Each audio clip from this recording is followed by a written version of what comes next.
I don't. I'm not trying to read to make myself a better person. Unfortunately, those are the only books I've read in the last few years. Yeah, you need some smut. You need to read like some like fairy porn, like immediately. I'll take your word for it. Or maybe there's like a self-help book that also has smut. I heard you say self-hell book, and I'm just gonna leave it at that. Surprisingly, I have several recommendations for each. Hellraiser smut. There you go. Okay, let's go. Let's go. On that topic, we segue on our scooter right into the episode. Yeah, speaking of Hellraiser and Pinheads, how's Prickles doing? Ryan, do you want to give us a previously on? Am I just gonna switch over to cameras and this is it? This is our start? I mean, we've been waiting. Okay, fuck it. We're doing it live. Here we go. Previously, welcome to Fable Table. You know the rest. You've heard me say it all. Okay, hi. We're punchy today. It's been a week, so this is what you get. Hello everyone. Wouldn't have it any other way, Nick. Exactly. Okay. Yes, last time on. Does anyone want to give a last time on? I have to say, there's a guy in my Monday group, TC, who is amazing. He always volunteers to do the last week on, and he starts with a true detail and just goes Twilight Zone with it. Like, dials it up to 15. And then we just get to see all these alternate realities that never were. It's great. But what? Yes, yeah, we're live. We're doing it. Oh. Here we are. Oh yeah. All right. Does last week on. I see it now. Okay. On session 3 of the Wildsea, we were in what's the name? Something Rest. Ladle's Rest. We were doing some downtime activities. Our dear Dill went and consumed some of the flexible tongues from the crazy wolf beasts we found and fixed our harpoon turret. We now have a ballista on our ship called the Lickety Split. The best name ever. Our dear Exaltair went to the Shadow Springs, working to clear a mire. We've walked with his friend Chikazi and just kind of chilled in the hot springs and had a good time recovering from his ordeals. Prickles went and met with one of his contacts to acquire all kinds of unique specimens. To do who knows what. Maybe not even I don't know. But there's all kinds of nifty fun things that we get to feed the tentacle monster that is the center and the heart of our ship. We'll see what happens. And our dear Amber went to her friend Eric and found a cursed object from a war machine, kind of like a MacGyver Gundam that was pieced together of all kinds of different broken bits from other ships and other machines. Just figured, and then we explored that for a bit. Can't quite remember, Shannon, was there anything else that resulted from that? If you want to jump in quick before I continue. Yep, we exchanged that in we got the gun or the tech in. Oh my god, what am I trying to say? We're gonna give Eric a ride if Ladle's Rest goes tits up. Yes, and in exchange, he's giving us this. In exchange was the word. Oh god. The piece of the MacGyver gun. At some point, Amber touched the piece of this Gundam, and it gave her a memory of its prior life, where it was destroyed in battle, and then reassembled itself on the spot, out of order, and the mech's name was Anima. We then exited downtime and went into our town hall meeting, led by the handler Tarek, and many other people in the town as we discussed the Leviathan, its interactions, and its dangers to the community, how we're going to deal with it. We know that it's mechanical in nature, and it's like a Moss ship, a big giant living entity that moves around under the waves. It has been lured toward abandoned ships, and it uses abandoned ships to lure people towards it and then attacks it from underneath the waves. We have seen some characteristics of it, that there are appendages and pieces of ships that are attached to it, and that whenever it strikes, there's a pale blue glow under the waves of trees around us that signals its appearance. It's been on common trade routes, attacked ships as they pass by. Not too many people know a ton about it because as soon as they're attacked, they either die or get out of dodge. And then we had a small confrontation with the dear Captain Sage, if I remember correctly, who was... I don't remember enough about Captain Sage. I have some notes on the encounter, but not about him. Does anybody remember Captain Sage and who he was? I think his ship was attacked, no? His ship was attacked. The only other, like, wild sailor ship that was at port that was still, like, active or something like that. Oh, right. His was one of a handful, but his is the only other one. He's like one of the only people that people know is still around who survived an attack by that's what Leviathan. It was. Captain Sage and Amber clashed a little bit as Amber suggested finding a way to control the Leviathan and use it for the benefit of the town and for good. And Captain Sage was very, very adamant about killing the damn thing, as it assimilated his iron-bound first mate and just snatched it up and made it a part of itself in their encounter. And has challenged Amber to a race of sorts, finding enough information on the Leviathan, and he plans on killing it. Well, Amber plans on finding a way to turn it, control it, save it, or turn it to our benefit. Maybe, unless it tries to tame eat it, and then we'll see. We were then left with choices, places to go, things to do, people to see, to gain more information on this Leviathan and find a way to solve our problem. And that's what leads us into today, Nick. That is what today's session is about. We are now about to embark on a journey to do something about this Leviathan and have to decide, where are we going to go? That's right. And that, folks, is why you have Brian here recap your campaign, because all of your wild, random improvisation makes it sound like a well-crafted story. So, truly elevates the show. Hey, we're making this story with you. You calling us act writers? Come on. Well, this means that when we have our final session, we need to have one more session that is just Brian doing the recap of that last session. I'll put up a YouTube video for it. No worries. Yeah, we can just delete the 11 previous episodes and just have the Brian recap, because we won't need any of that anymore. I'd like to convince Ali Oxenfree to come with us so that we can use him as bait. That's right. I remember that. Okay, let's okay. Speaking of cannibalism. Okay. Fucking hell. You're okay with cannibalism but not human sacrifice? Like we were discussing cannibalism during the pre-show. For those who maybe don't know where this is coming from. Okay, where do we begin? I have a bunch of notes of things that y'all were interested in.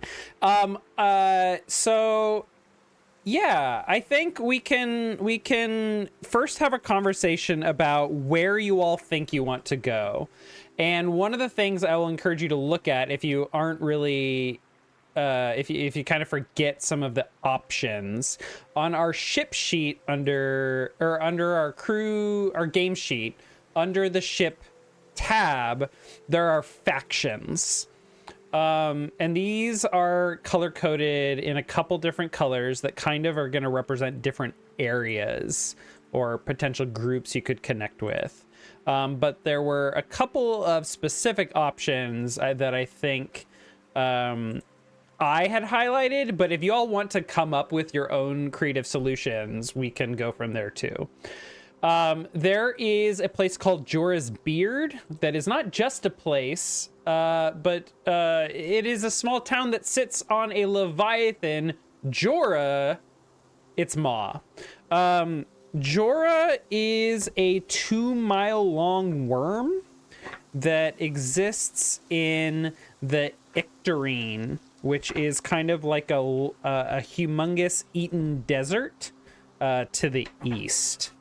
And I'm struggling to find the page with this Leviathan. His name is Shai Hulud. Practically. Oh, here it is. So imagine this worm here being 2 miles long, and there being a town like underneath one of these like spiral jaws. There's a town like in its mouth, or just. Is it moving? The worm?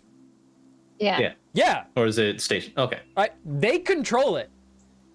They have created some sort of symbiosis with this worm. So Jorah, here, I'll just read the description for Jorah's Beard, which is the town.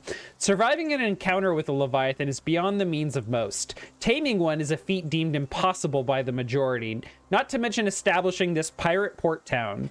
While Jorah's Beard may be a small and ramshackle port, it's one that flies in the face of logic and reason, built as it is around the maw of a 2-mile temple worm, Jorah. So you could go talk to some pirates about how they've managed to get a Leviathan to behave. There is the Leech Consortium, which is basically like a wide-scale corporatism group of lots of small merchants and companies that have come together to kind of form one bound giant company that runs a lot of the commerce on the world. You could visit the Cosmerius, where Phasm is from. Not Phasm, Jesus Christ. Exaltair is from. The Cosmerius are like these kind of spiritual, technocratic guys that run the Cosmer Sky Islands. And they are very interested in Leviathans, and a lot of their culture's drives is to, at least with the group that Exaltair comes from, drive back or even hunt or use certain Leviathans to appease the what are they called? The deities, the ceaseless watchers. Yes, the watchers. Yeah, the watchers. Yep. There is the hunting families, which Captain Sage has announced that he is going to commission to help him hunt this great beast beneath the waves. And then there's a couple others. There's the Twin Horns, which are kind of like a super cult with a bunch of magic. So they are, you'd think of like your fortune tellers and witches and magic-y alchemists.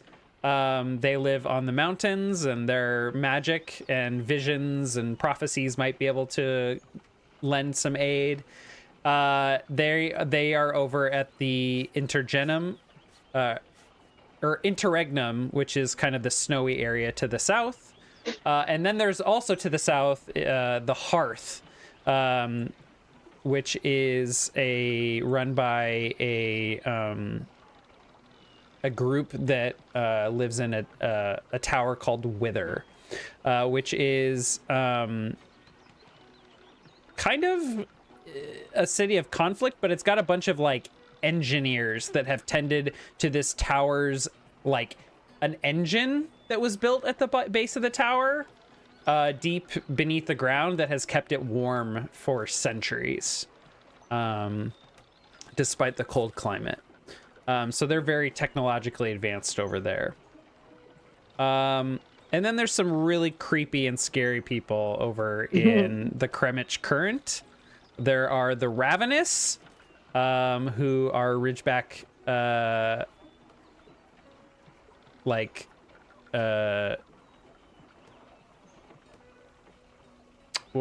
would I describe them? They literally worship gods, even though this is very much a sci-fi setting and no one really believes in gods. They're really about storms and magic over there as well, but they're really spooky about it.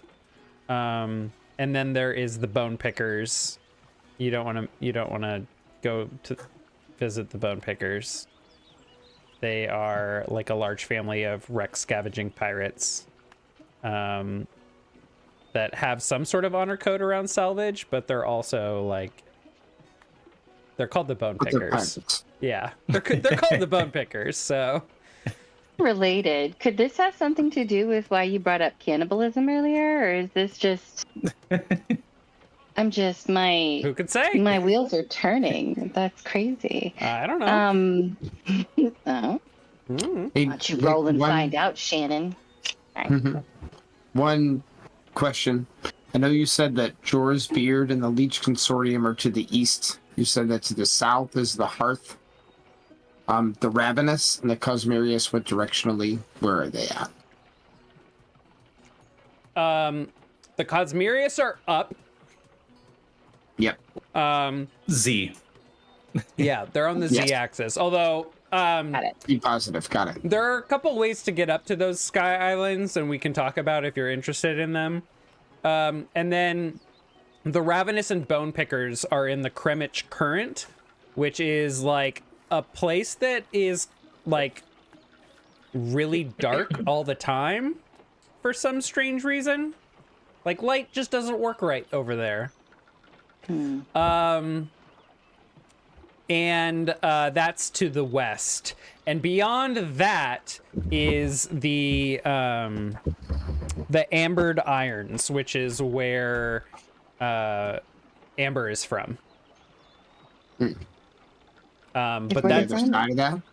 Yeah, on the other side of the Kremich Current. And the reason it's called the Kremich Current is because a lot of the trees are constantly like creating a literal current that drives ships to the north, which is really scary because way up north, there is a giant fire raging that's just constantly burning the sea.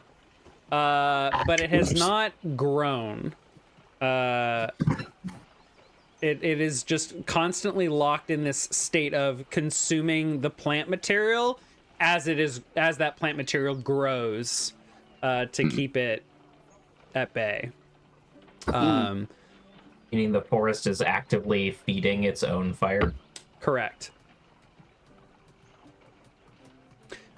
So you don't want to get stuck in that current for too long, and making not only that dangerous sail like across the current, which you don't want to get caught in. It's mostly scary because there's a lot of really spooky shit happening over there, including a lot of really hyper superstitious and magically reverent groups that do really questionable things. And there's a lot of really scary animals that live in the darkness of the Kremich Surge, or the Kremich Current. But a lot of people will risk it because the Ambered Irons contains so much stuff trapped in amber from the pre-verdancy. Before 4 times. The before 4. Exactly. So, that's just kind of like a general overview of the world, and maybe some of your preconceptions of those areas. If you want to ask more questions about stuff, I'm happy to feed into it more. I just didn't want to do another huge exposition episode back to back. I don't have any more questions, but I do want to cast a vote, or my vote, I guess, in favor of going to the hearth. It would either be that or Jorah's beard, but by all accounts, like the descriptions of what we've heard from the survivors and other sailors and people who are scared, is that it doesn't feel like a truly organic Leviathan. It feels mechanical in nature. So maybe the people of the hearth would be able to help us. Maybe we want to conscript a few of them. Bring them on board. Maybe they can salvage something from this mechanical Leviathan that will help their dying engine in the Undercity. I don't know. That's my vote. I concur. Let's go talk to the tower people. I'm along for the ride. Yeah. But I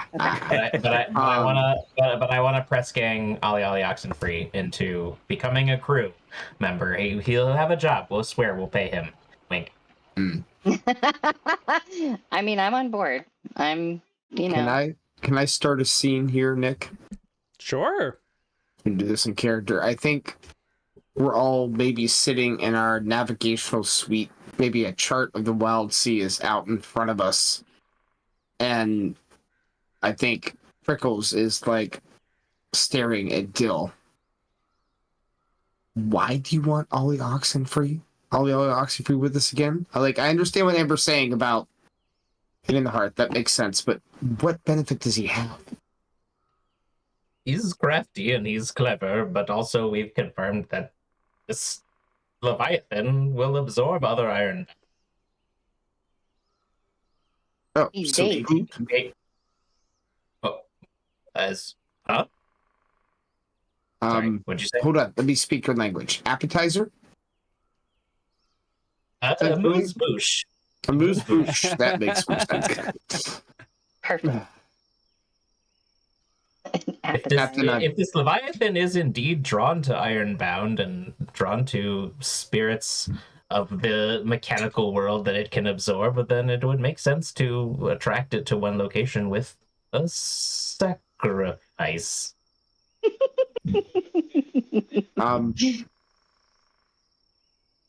I was going to mention something about Amir, but never mind, Dill.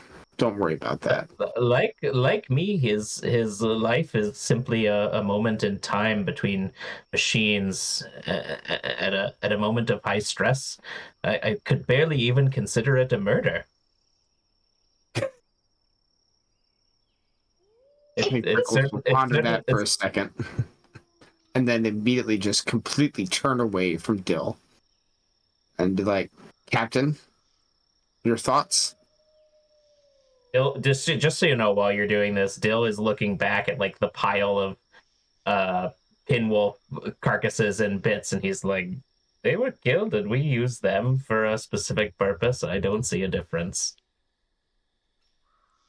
I think I'll actually put a glance back to that one and be like, "Does make a point." We're not in the habit of using people as bait, are we? Am I people? You're a people, Dill. Of course you're a people. Have we ever not treated you like a person? What's treating me like a person? I'm a kitchen. I don't understand. We treat him like a person, and he could still serve a purpose to our ends. Dill, that's how you treat yourself. As a kitchen who serves an end? Yes. None of us have ever asked you to do that. That's the iron-bound way. We are bound to bits, and to bits we will return. I mean, if you think about it that way, then, what greater purpose Why could don't this we ask Ollie Ali Free? He may be interested in serving a larger purpose with his remaining energies. And we can hard cut to Ollie Oxenfree. Where do you meet up with Ollie? On his home turf. Does he have like a little workshop? Oh, that's a good question. Let's see. He is a workshop, I assume, but like, does he have a workshop? He probably is a workshop. So does he have a pile of stuff like he just lays down into? He probably has. So he's someone who is a salvage, and he's someone who will exchange parts that he finds interesting or useful with and incorporate them into himself and take off ones that he's not interested in, or just he's a very whimsical guy in the true sense of the word. He just he does stuff at his own whim, and it doesn't necessarily serve a purpose, which is interesting given what you are about to ask him. So he probably has. Okay, I'm one of those people who, with dirty clothes and clean clothes, I have piles of them around not only my bedroom, but when I'm not expecting company, just around my house. So Ollie has piles of stuff around Ladle's Rest. So he's probably got. I have a question about the character of Ollie. Does he like to be noticed doing these things? Does he like having an audience when he performs these trades? Is he truly in his own head? I think he's truly in his own head, and sometimes he's surprised to realize that there are people watching him because he's so focused on what's in front of him that he doesn't even realize what's surrounding him. Ollie, your right arm is very interesting. What is it? Oh, hey. Yeah, it's I don't know. I saw it was this spring attached to this kind of I don't know what that is. A ball, and I can just kind of go boing, boing, boing, boing, boing, and it gets longer and longer. Interesting. Stopping it's really hard, and you can tell he's stopping it's really hard. I pull the metal tongs off of my belt and show him how to use the little spring lock at the bottom to stop them from hinging, and I say, perhaps a device like this would help you slow down this bounce. Are you interested? Oh, yeah, absolutely. Just put her in there. All right, I install the tongs into his elbow, so that he can pull the little thing down to stop his bounce. Yeah, I think I'll just save this for later, and he'll just twist the entire apparatus off, and then he'll just rummage through another pile and just be like, what do you think? Do you think I should go with pulley or trebuchet? No, trebuchet, absolutely. All right, let's just get that on there. All right. I myself have a cannon. Would you like to see it? Yeah, dude, your cannon is awesome. Thank you. What brings you over here? I was curious to see what you were working on. Oh, well, just whatever. Right now, today it's arms. It's arm day. Lovely. I recently helped to... Is it ever leg day? Oh, yes. I walk him through what I find interesting about the construction of the tongue turret, a lickety split. Ooh. Have you incorporated any organic matter before? Kinda. Stuff like that when, there's nothing good laying around, but they just decompose so quickly. A little unreliable, if you ask me, which can be fun. And you like the interesting bits, right? I'm sorry? He likes the interesting, the peculiar. Yes. Sure. Okay. Have you ever sailed before? Are you referring Ollie? to me in third person? Ollie, have you ever sailed before? Oh, yeah. I go out there salvaging all the time. We've never sailed together, have we? I know we've not, but we're about to depart on a mission, and I could use your creativity on this next trip. Oh. I have a job to offer if you're interested. What, Oh! Like, going to figure out how to, with the beast. To help with a number of things. I mean, our ship is a combination of a wooden hull and live tentacles, and if you're interested in melding the organic and the mechanic, we could use someone who thinks outside the box. Well, I did have... There was something I really wanted to do.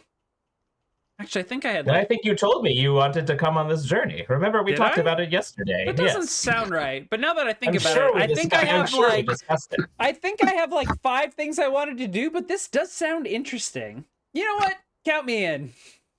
Excellent. I'm just gonna go ahead and write the most ADHD. Just so you know, if Prickles asks, Ollie is coming on as a chef, as a sous chef. Okay, fantastic. Prickles will probably accept that without any questions or further information.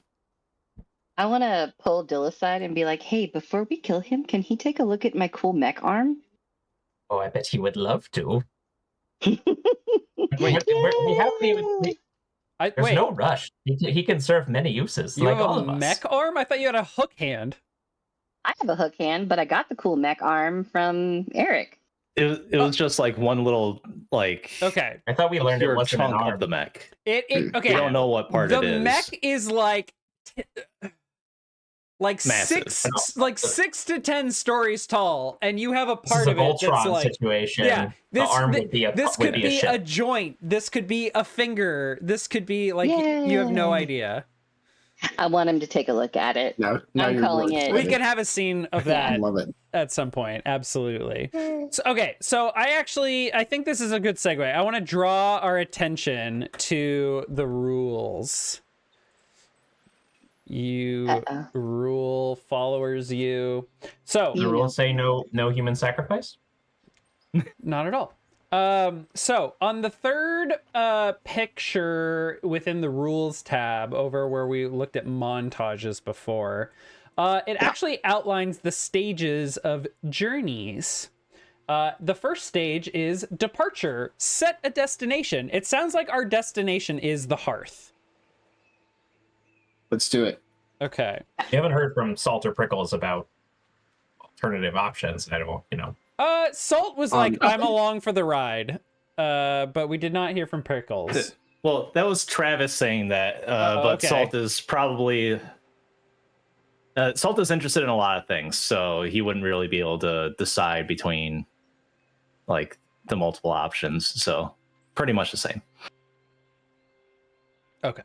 Prickles has a different thought in mind, but as a character, Prickles does not want to stand out enough to be put in charge of anything, and therefore will go along with the idea of the hearth. So we'll see what he wants to do later. I think the captain, for what it's worth, is very happy to not have to deal with pirates, as they can be very tempestuous and difficult to deal with. And also, she does not like the dry, arid... wait, those are the same thing, right? The dry environment of the Icterine. It just does not suit her. She does, however, also dislike the cold. So this isn't her favorite option, but she goes shopping for nice warm jacket and maybe some like fur-lined boots. Wait, how and I apologize if I'm making you repeat, but I'm having a ADHD day. You're good. The hearth, with or Undercity, like how Undercity is it? That's a great question. No one is really sure, except, well, no one is certain. There's certainly a lot of speculation and rumors and people that claim they know, but very few people actually make it very deep. I mean, this is a world with trees that are 1 to 2 miles high, so who knows how deep it is. The interregnum has what is called obelisk pines, which are, you know, 1 to 2 mile tall pine trees, except the growth of the limbs of the branches are inverted, so it's like an upside down triangle, creating a flat surface at the top. And it gets thinner, and somewhere out there is a giant ass tower that is sticking up out of this and hasn't seemed to move, so it must reach the bottom, however and has deep some that is. mysterious eternal engine within it that keeps it warm. That's right. There seems to, in recent years, recent decades, been a lot of conflict, and in fact, the what are they called? The twin horns, those ridgebacks. They actually many of them used to reside within the city, and then there was some sort of like huge civil war within the Hearth, and most of the twin horns left and took to the mountains, which is their ancestral home anyway. And they seem to be doing okay out there. So Salt is thinking in terms of starlight, and will there be starlight reaching the areas that we're going to? That's one of the concerns that he has. Oh yeah. So, yes. Yeah. Okay, good. There is a lot of snow and ice built up on these obelisk pines. One of the major, I guess, pictures that would be a good thing to look at would be on 299, which actually features a what most ships in the interregnum look like. They actually use kind of like, their bite is actually very different, because they're on this, like, these pine tree branches that are covered in snow and ice. But that snow is mostly like accumulated directly. There is not like a lot of snow precipitation falling. We make little snow boots for our ship's tentacles. That would probably be quite important to do. We're gonna winterize the tentacles. Yeah, winterize the tentacles. Just give it some wraps. Yeah. We could say, actually, I have a really rough drawn map here. This is the map I've drawn that I'm working off of that I meant to make much nicer. Beautiful. Where's a doc cam when you need it? I know, right? So I like put it in front of the puppy cam. Okay, so we're gonna do a little bit of a drawing here. Let me. Oh, I gotta log in to Roll20, don't I? Yeah, where is that? Okay, here. I'm gonna come over here. This is. Was this Andy or Travis that drew this? Andy. Of course. This is Andy's drawing from last week. So if you all are, you can delete it. You don't have to keep my drawing. You're good. If you can put it on the fridge. You can super easy create a brand new page and so take if this thing to the y'all heartbeat. are at like the towers, we talked about the towers last week and how there's a couple of huge settlements, one of which is Ladle's Rest. There is to the south of still within the Fox Lofts, an area called the Spearing Fens. In fact, we'll say it's like this. The Spearing Fens. This is where the hunting families reside, and they are mostly just like nomadic. They move around hunting leviathans and beasts and all kinds of shit. What are we drawing over here? A tower coming out of the trees. Excellent. The Kremich Surge is over here. and its current is going north. And then down here is the Icterine, or not the Icterine, the Interregnum. We'll say that the Wither, where the hearth is down here. And there's probably not many settlements between here and there, except for the hunting families settlements, which are So we on have the to go move. through their territory? Or you could go around. These are I feel essentially better your if we went options. around, especially since Sage is planning on seeking the aid of the hunting families. There's like the hunting families don't they're dislike not like people evil or anything. entering their territory, but it is expected that if you come across a hunting family vessel, that you stop for them and allow them the decision of whether they want to approach you or not. Yeah, they're not like bad people or anything like that. No. They're a hunting family, so it makes sense to go to a hunting family for help hunting something. Yeah. Mm-hmm. Exactly. We just might come across Sage. Yeah, it's entirely possible. Which I'm down for Would that. he? Well, okay, yeah, then let's do that. Whatever, I'm into We're it. not fighting him. We're just, racing him, sort of. Yeah. Maybe we're gonna Or possibly fighting and killing him. Maybe That he's a is my future fault. ally. That's one way to win. Just take out Captain Sage. Ooh, I say we go straight through. all right, concur. I'm in. Okay. All right. You son of a bitch. So we I'm in. have a destination, which is Wither, and we have a course laid in. Okay, so bringing us back to those rules. So once we set a destination, we can kind of choose how quickly we want to move into the next stage. There's montages where you can just like choose a montage action, or we can do scenes like it seems like we've been doing so far. But I do want to give everyone a chance to do some sort of montage action as well, in addition to their scenes. So I think that we have Ollie Ollie Oxenfree on board. I'll add them to the crew. We also have some Cosmer. I just wrote them on the ship sheet as Cosmer red shirts.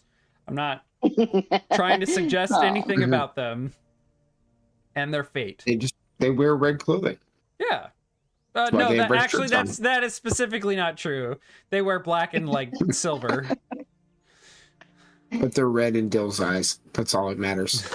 They're actually red in Prickle's eyes because he sees as heat. So it's all good. How do you spell sous chef? S-O-I-X? S-O-U-S. Oh shit. Oh, maybe I'm. It would be S-O-U-I-X if he were. I mean, he could be Sue in that sense as Oh, well. that is very different. That's very different. I don't know the indigenous nature of the wild. Yeah. Yeah. Okay. Did anyone have a scene they wanted or a montage action?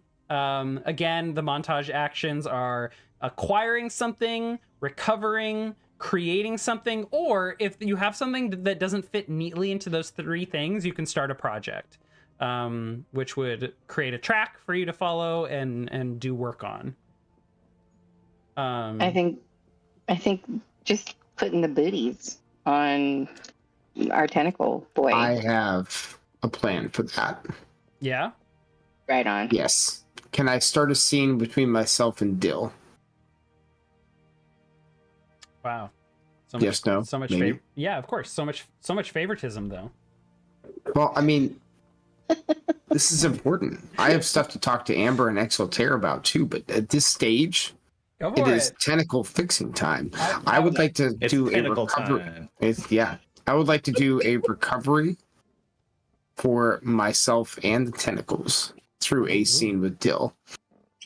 Prickles will bust out of our research library running down the hallway, stick his head into the kitchen and be like, Dill, I need you now. Come with me. Ali, just continue going until it is GBD, golden, brown, and delicious, and beats me what delicious means in this context, but good luck. And I walk out. I will lead him back to the library and pull a book off the shelf that I had earmarked. And in the book, it will say Recipes of the Olden Times.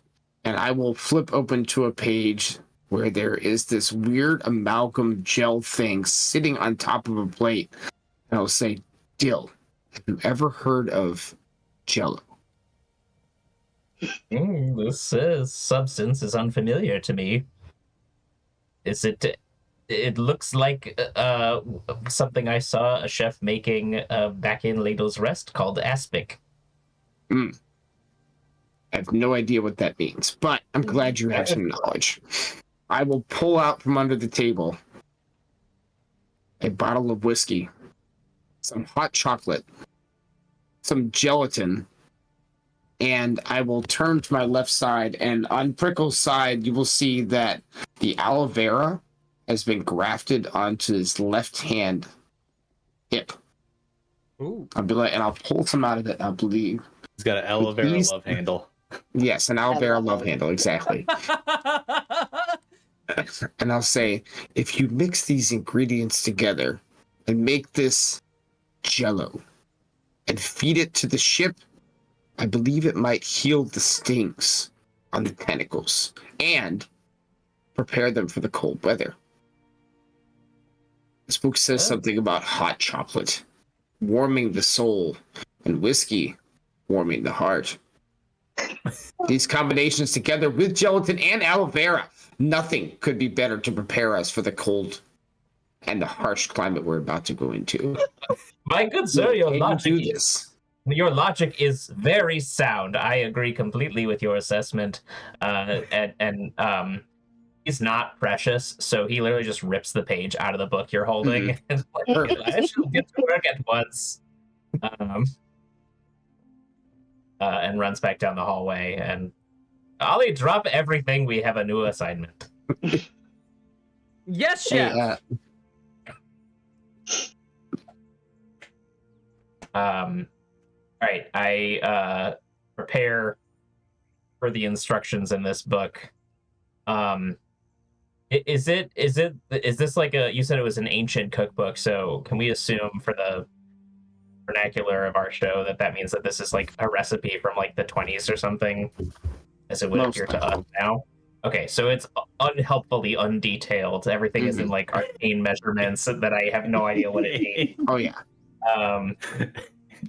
Great. I make hot chocolate Jello shots for the engine, Nick. Awesome. Okay, I'm gonna need a roll. on making Jello shots? Yes, this is creation. You're concocting something. All right. Or cooking. What? So usually creation requires two types of resources, like either of any type or specimens or salvage. So are there specific resources that are being consumed here? I don't know. Prickles gave me ingredients from his secret aloe compartment. I do have aloe vera as a resource. Okay. And I would like to graft part of it onto myself to eventually, over time, heal all the stings and the irritation that is causing me to be injured. Okay. And I would like to use the rest as part of this recipe to potentially heal the tilt on the ship, which has been damaged. As the tentacles took damage as we went. Both of us took damage from the hornets. So specifically got the aloe vera out to soothe the skin irritation that we were both receiving. Okay. Now, the whiskey and the hot chocolate and the gelatin, that's all complete and utter story bullshit. But man, was it funny. That's so good. You tell me how we want to deal with that. Okay.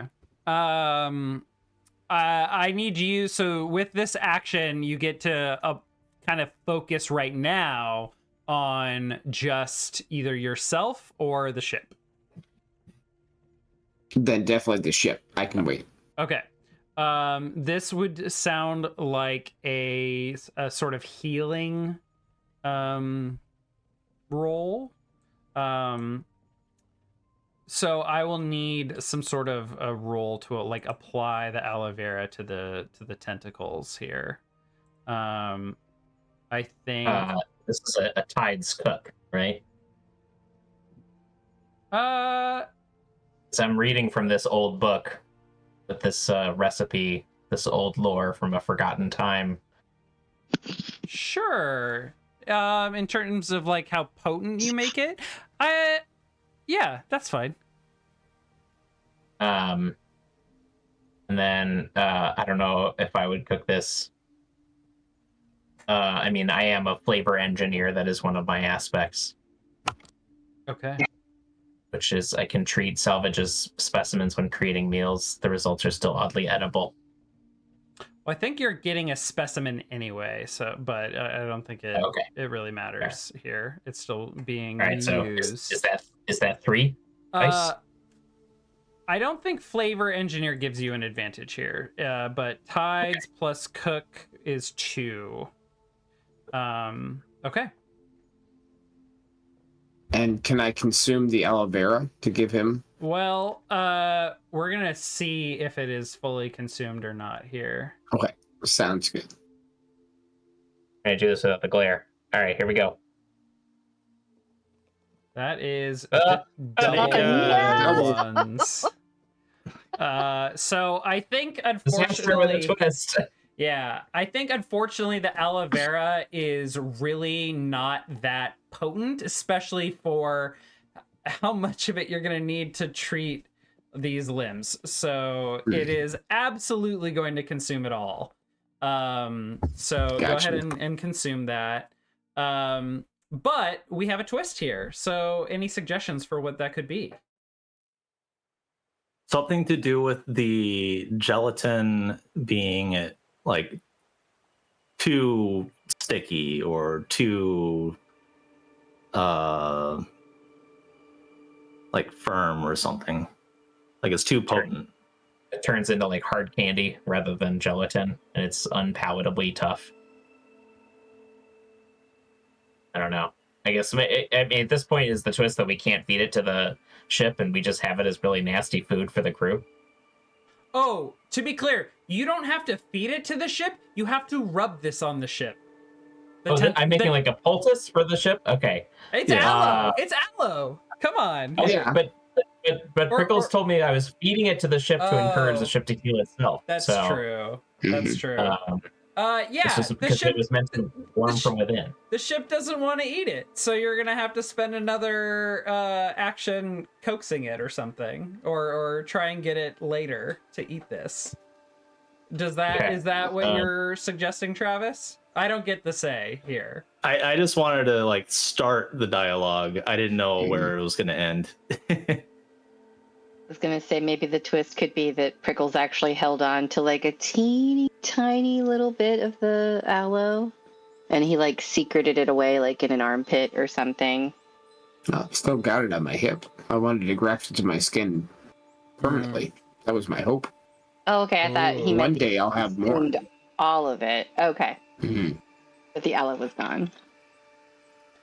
Well, I also can't take away that you wait, hold on. Let me where's the result chart here on this particular action? I mean, is disaster just like it's just a fail, or is it like it's a fail and I made things worse? Like I think we were actually maybe this was with my other group. I finally got to play as a player in my other group this last weekend.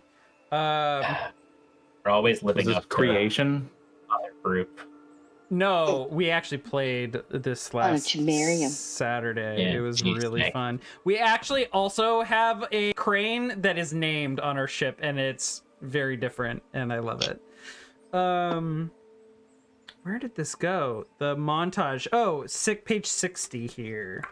So recovery has a recovery results table. Oh, and we have that actually on our add extra rules. Mark of damage to aspect, ship rating, injury track, or mire. Oh no. Oh, I have a mire that might make sense for this, I think. Fruits you collect rot and sour in their jars. But nothing horrible has happened to you, so this isn't miring to you.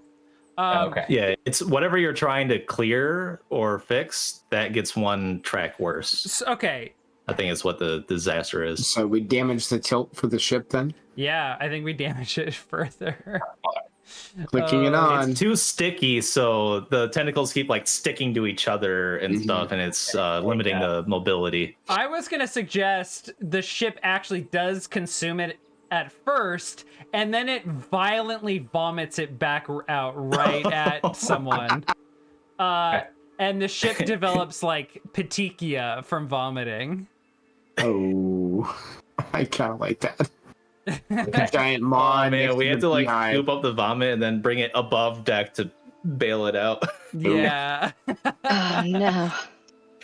Someone has to explain to Dill that it's been rejected, not the ship like further cooking it. Oh damn. Oh, what an interesting new ingredient. Yeah, like I might have spelled petechia elevated. wrong, but I'm gonna put petechia for the ships as a condition. Dylan's heard of ambergris and he thinks that this is related to it. Oh god. Wow. Ugh. Dill definitely saves a small portion in like a little jar that he's No. Oh, okay. Take a specimen jar of Taco Tuesday vomit. jar of bad Jello shot, partially digested by bees. Got it. Yep. Oh my god. Yikes. Okay. It's definitely honey if it's been partially digested by bees. I'm just saying. Yeah. Okay. Well, so All right, that was my action, guys. Somebody else go. let's keep it moving. Yeah. Oh my god. Did we scoop up? I mentioned this at the end of the last session, but it might have been off screen. Did we manage to get Shikazi to join us? Okay. Well, I think we were waiting to determine where we were going. Yeah, that's right. And I think Chikazi. Let me read what I have on Chikazi one more time, because I think the issue they might take is the cold. Champion Wavewalker who does it, quote, for the thrills, not the frills. Constantly looking for new and challenging waves to push their skills and likely their luck. Look, they are carefree. Some frozen waves. I've heard of. We have ancient texts in the Cosmere cities telling tales of the ancient peoples affixing a board-like structure to both of their feet and using that to traverse snow in a very stylish way. It looked there's pictures and it looked, I believe the term is radical. That does sound interesting. They called it the great ancient priest Sean White. And I don't understand a lot. A lot of the text is kind of worn out. But something about Nar and Nar and Lee and Pow Pow and Fresh Pow. Fresh Pow. I do like the feel of the trees on my feet. Just something about feeling the leaves between my toes. But, yeah, I haven't been down south in a long time. Oh, you've been before? Sure, just not that far. I got invited to do some expose with the hunting families, and I was in the area, so I just went a little further south on that trip. But yeah, sure, why not? Excellent. Y'all have selected the two most carefree NPCs on my list to bring with you. This can only go well. All right. I want to do like an action, and I want to use one of my specimens to try and tend to the tentacles, but not by making our creature eat it.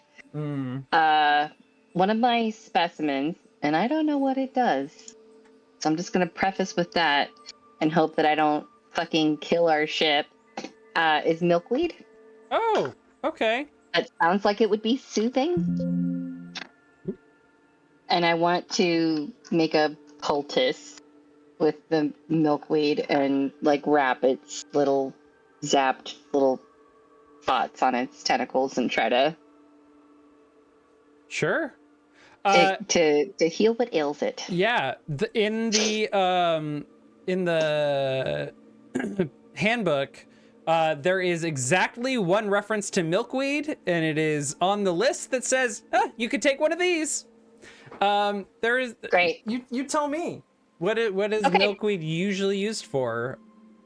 A poultice. Okay. That heals stings, burns, cuts. It's like an all-purpose antiseptic and numbing and healing agent. Okay. Excellent. Go ahead and take make some sort of roll here. This could be. Where's my sheet? Let me see. Okay, so I think Grace. That makes sense to me. Can I use more than one edge or? No, only one edge and one skill. Oh. Yeah. Okay, Grace then. And Tend makes the most sense to me. Yeah. Tend to heal injuries of the crew, nurture plants, and soothe the minds of both beasts and your fellow crewmates. Which your ship is both beast and fellow crewmate. Does anybody have tend? I do. I have 1 point in tend as of last week. Not me. Okay. Can we like co-op this? Yeah, that's fine. Okay. Yeah, take +1, so 2d6. Okay. Let me roll this. It fell off my blanket. A 6 and a 4. Excellent. You apply the milkweed to your ship. Heal 2 marks of damage to an aspect, ship, rating, injury track, or mire. This is going to consume your milkweed, however. Okay. Sweet. That heals us up to full. Plus we were at 1 point, and then we screwed it for a point, and now you go to for 2. There you go. Okay. Thank you. And my milkweed, she gone. She gone. Okay. All right. And then but our ship is healed. Unclick the tilt on the ship. Okay, I got it. Excellent. Okay, I believe that leaves us with Andy and Travis. Yeah, I got an idea. So since we do have Chikazi with us, I want to start a project. Ooh. And I'm going to need some help. Probably, I would guess, Amber, and anyone that has more like mechanical skill. The project, the goal, I want to make a, kite surfers. Mm-hmm. How they have that parachute and they can steer themselves around and stuff like that. It's basically a stunt kite that they fasten themselves to. I want to make a parachute that, when deployed, will set up like that kite surfing rig, so you can go wherever you want. But I also want it to be able to retract itself when you're done, automatically and quickly. Think the inverse of a grappling hook. Okay. Do we have the tethered skill on the ship already? Yeah, we have the kite sails, but that's I want it to be able to retract quickly on its own and then also deploy, so you can reuse it. I've got 2 in rattle, so I'm your gal. And we do have salvage on the ship that is engine cogs that we can probably use to craft this. And my goal, I can use this, so I can fly a little bit if I'm in Starlight. but it's limited. So the goal is that'd be useful for me because I can get elevation on my own. Then I deploy this parachute, and then I can like prolong that flight and glide wherever I want to. And then also like for thrill seeking, Chikazi, like I can help him gain the elevation because you need help getting elevation to start.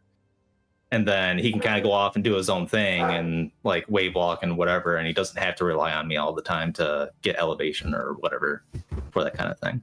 Okay. All right. I'm gonna add a 4-step track to your benefits, injuries, and tracks section here, in the right below all your aspects for retracting personal kite sail. So perfect. The way that projects work, and this is on page 64, like actions and tasks, projects are mostly freeform. You might start a project to earn the trust of a recalcitrant passenger, to study an ancient artifact, or even to build an outrider ship from scratch. Once you've decided on the scope of your project, the Firefly will set a project track to fill, which you can note down on your character sheet. They give an example of a set of goggles for each crewmate that will protect their eyes from the radiance of the Icteric sun. Making this many is definitely a project, and the Firefly sets a 6-track for her to fill to represent the scale of the task at hand. She notes it down on her character sheet and will work on it in her spare time. So, and there's a couple ways to work on this. You can just, anytime we have a montage, you can use your action to do this. You can do it normally, which will add 1 step along the way, or you can do a roll and try, like approaching the project from a specific angle, which can be risky. It can add additional steps, like additional progress, but it also might mean you make no progress. Some projects require resources, or by way of using resources, you can gain advantage on those rolls or increase the amount of effort or amount of progress you make, or you can ask others for their expertise to help you finish it, which can also aid you. I certainly think that this is going to require some resources and some expertise, because you're trying to do something quite complex and keep it very light and small, I'd imagine. Yeah. What do you think? So I'm only going to make it 4 steps, but I am going to require rolls every time you work on this, which means it'll be risky to make progress. I wouldn't have it any other way. Risky in the sense that you might just waste your time trying something that doesn't end up working, but that's also progress. Right, but the flip side of that is if I roll well, it'll mark like 2 tracks or something like that, right? Exactly. Yeah, let's do it. All right. So, like I said, I'm gonna need help with this thing because I don't envision Salt being much of a very mechanically inclined person. But he has a lot of insight in aerodynamics and the way things need to work in order to have this parachute function and steerable the way it needs to be. Okay. So I think the rule sheet is a little slow here. If I can do grace, elegance, precision, and quality, I like that. That seems applicable. And then if I could get assistance from Amber with the rattle. Sure. I think we have a good start there. Okay. And I don't know if Chikazi has any mechanical aspect that you can add to it, but he is a wave walker and he's looking for the thrills and stuff, so I imagine he might have insight. Yeah, I don't know if he's gonna have any technical expertise to offer, but he's certainly gonna help give ideas, having used a lot of equipment like out in the Yeah, this harness needs to fit like this way, otherwise you're going to be like tearing yourself up with the pressures or something like that. Yeah, like you need like this many straps. You want to make sure it's really tight, so don't forget to have like adjustable buckles here. It's like for him, it's more about like the fit and making sure that you're not gonna like get in your own way with the equipment, and it's not gonna inhibit you. Yeah, sure. I like that. Okay, so how much rattle do you have, Shannon? 2. Okay, go ahead and roll 46, but take a cut of 1. Okay.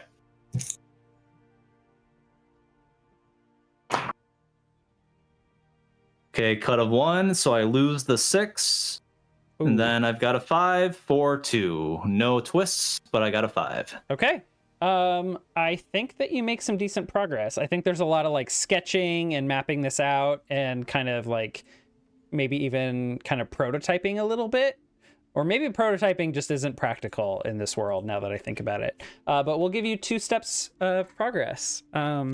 You're Heck yeah. Yeah, you're starting to actually assemble this thing, and it is taking a shape. Okay. Did you say you need to like launch yourself into? Well, you either need a really strong wind or you'll need to like get elevation and jump off of something. Can we use the harpoon for it to like launch you? That might be an additional like a slingshot project. Right now we're just assembling the damn thing. We do have the kites that functionally allow us to go higher and get a good view, so we could get elevation from there. It's just then we're restricted to the ship being like the starting off point. Yeah. Whereas if we were doing wave walking or something like that and we want to start somewhere else, this will allow for that. I mean, you could certainly like be tethered to the ship and just like use this kite sail to like as an additional kite sail that you all have, but rather than using the one that's like for the ship that's probably huge, you would just have like one that's a bit smaller made for just you. But you could still be tethered to the like use the ship's tethers to get going and then decide to release. That would absolutely be a way to get going. Okay. First aircraft carrier of the Wildsea. Yeah. Hell yeah. The USS Taco Tuesday. Fantastic. Perfect. All right. I believe that leaves us with Dill. I feel like I just prepping food right now for the journey. Okay. Just cooking. I don't just cooking. He definitely has distilled and clarified the honey, quote unquote. Ooh. Which he is working on isolating into an extract or a bitters, perhaps, for an old fashioned. Hell yeah. Something he went back to the library to look at the rest of this ancient book that Prickles showed him, and he indiscriminately ripped out like 6 more pages that looked interesting. Yeah. Including some old cocktails and okay. So he's he's working could on that be like sorry. Go ahead. I was just gonna say, like, could that be like making a potion, like for the creation concocting? Get like a potion with the property, but it's like an old fashioned, and it gives you. So concocting consumes 2 resources, either specimens or salvage. For concocting potions that allow you to transfer the properties of the resources used and have them alter the drinker's form or abilities for a short time, with effects based on the properties of the resources used. Yeah, and you can use cook, tend, or even hack to do concoction, not just the concoct skill. He has concoct as well. Sure. So I don't mean to strong arm this or anything like that. I just want to bring your eyes to that section, Andy, in case you were thinking like, well, I can't think of anything, so I'm gonna cook. So I would also be fine if you wanted to like make a roll to try and add a tag to the specimen and make it more useful. Yeah, well, that's what I want to talk about. So, one thing about Dill is he's not just Ironborn; he's also anchored. So he's a ghost theoretically. He has some spectral things. He's got a ghost blade, and he can walk through walls if he needs to. One of his specimens is a spectral flower. So some sort of flower from the plane of the dead. And I think he'll use that as an additional essence to add to this old fashioned that he's making. Ooh. So I would use could use the heat element salvage to help cook this up, and then the spectral flower, and the honey. Oh wow. Okay. To make a batch cocktail, to keep in the fridge to pour when needed. Yeah. I love it. I want one. Yeah. Okay. I want a honey old fashioned. Okay. Yeah. This honey is the partially digested. Oh boy. Whiskey situation. Oh my god. Okay. It's layers. Can you give me a concoct roll? Yep. With, I don't know, instincts? Yeah, I would say this is instinct or tides again. I mean, the tides learning and lore piece is really interesting to me. He is just like to me, this is actually this is either like framed as like like mad scientist or some variance of that. He's read this page about old fashions, and he's just like, oh, this sounds interesting, and I used whiskey before, and maybe the crew will try this and enjoy it, because it's supposed to be warming and delightful and make you feel all fuzzy. So yeah, for me, instincts would be about like, ooh, let me like kind of feel out how to get exactly what I want, whereas tides is more like, ooh, let's cook this up and see what we get. Yeah, this is definitely tides. Tides. I like that interpretation, Nick. That's pretty good. Yes. Tides concoct, and I would still like to use flavor engineer, even though you won't let me use it. So well, but that just allows you to use salvage instead of a specimen. I'm using the heat element in here. Yeah, but concocting, you can use any resource anyway. That's warming. We're going to a cold place. This is a cocktail that will literally electrify you with heat, perhaps.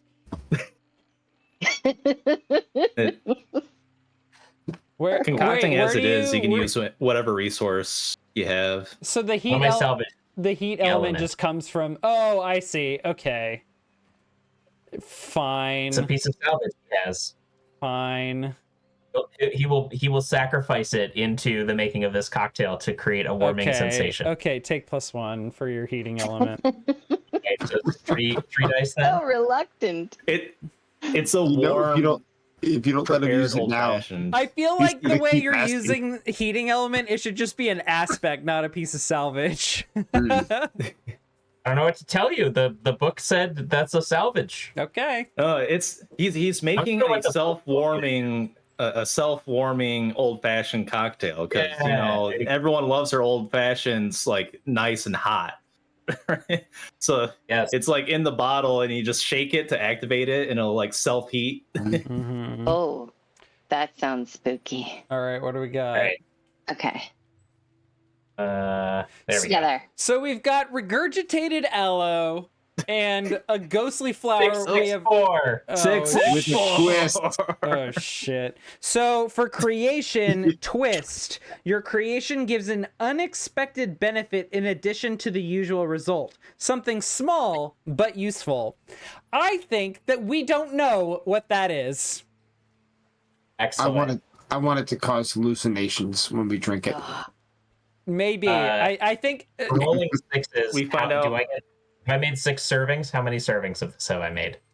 Just replace jar of honey and spectral flower with I don't know, spectral aloe hot toddy? That sounds right. Spectral herbal hot toddy?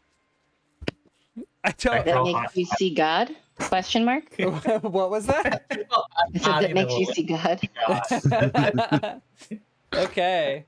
Recipient gains temporary related benefit. And so that sounds like you pretty much nailed it. And then just put plus next to that. Okay. Like Fire-Raga plus. Body plus parentheses see God. Amazing. Sea God. Wild sea God? Ooh. Whoa, shit. Oh. Okay. So I think that while you all are doing all of this, your red shirt Cosmer are loading up a bunch of supplies that have been provided by the town. A bunch of people that like really want to see you all succeed and are like believing in your like in Amber's message of hope and of opportunity. This whole situation. And I think that there are a variety of things being brought. I think there are like cured meats, there are breads, there are I think a few people hear where y'all are headed and bring some blankets. So here, actually, why don't we go to the ship sheet and we can add just under notes. I'm just gonna add, oh, thank you. I guess someone has been adding this. I just started as you were talking. Like wool blankets could be under salvage there. And okay. Just some other like good fun gifts. Okay. Just everyone shout out for me one thing that like these people like a small token, nothing too major, but something useful that shows their appreciation and support of what y'all are doing. Blankets. The gamer in me wants to say cannon shells for Andy because we never got any. But that doesn't seem right. We could. What about warmth like gear, like cold weather gear? Yeah. That's a good idea. All right, we can just recontextualize our fashion of the crew. I don't think we need to add that, but I do think that maybe Ollie brings with him bits of spare parts that can be used as cannon fodder. Cogs and things. Is that something that we could consider? Cogs and things. Yeah, let's just say Ollie's pile of stuff. I love it. Yeah. I think these are things that he has a purpose for it, and then we mistake it as, oh, nice, for the blunderbuss.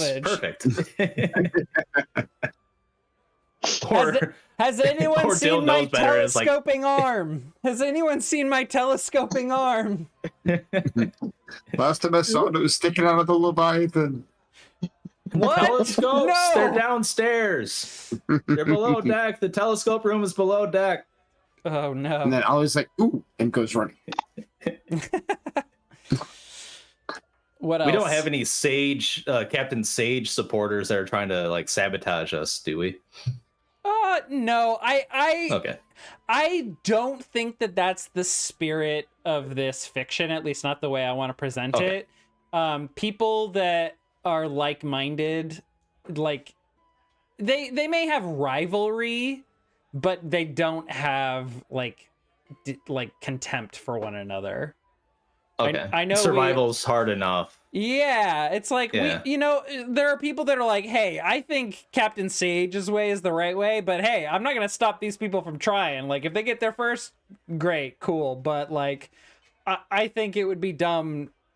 I think their approach is dumb, but I'm not gonna stop them from killing themselves trying.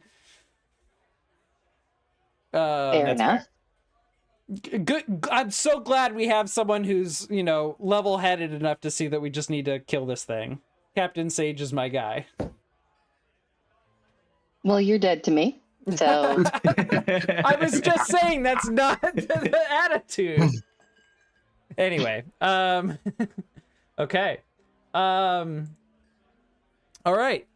So let's go ahead and move on to the next phase of the journey. Which means I need to change the music to something more exciting and of the journey. Oh my gosh, who's doing what with the effects on the map? It just showed me something flashing from before. Oh my god, stop it. Let's do Bring Me the Sky. This is a great track.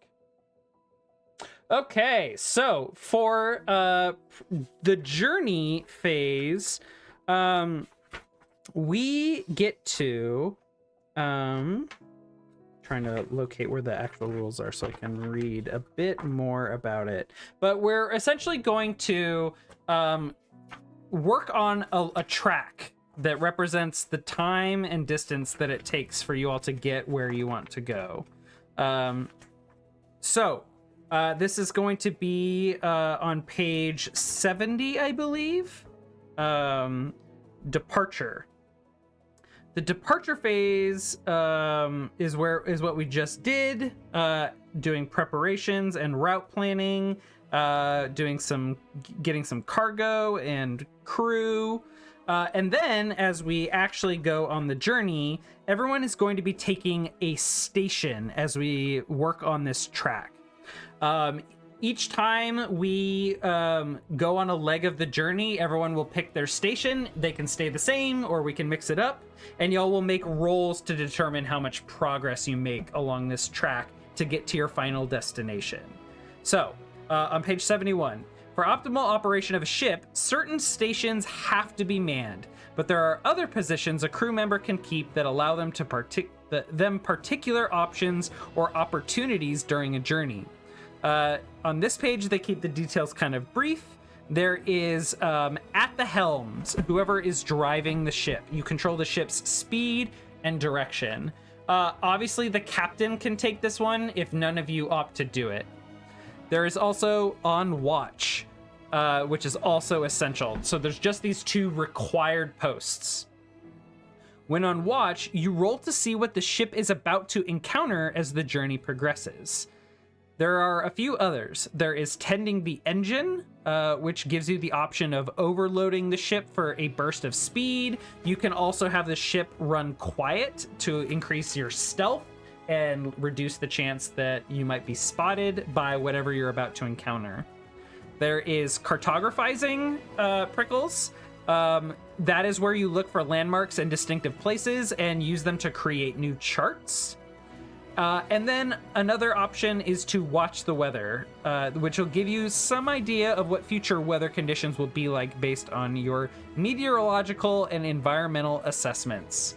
I am very open to a... sorry, the music's a little loud for me. To a Cosmer also reading the weather, as in the stars. Yeah. And we can interpret whatever that means. I haven't even thought that through.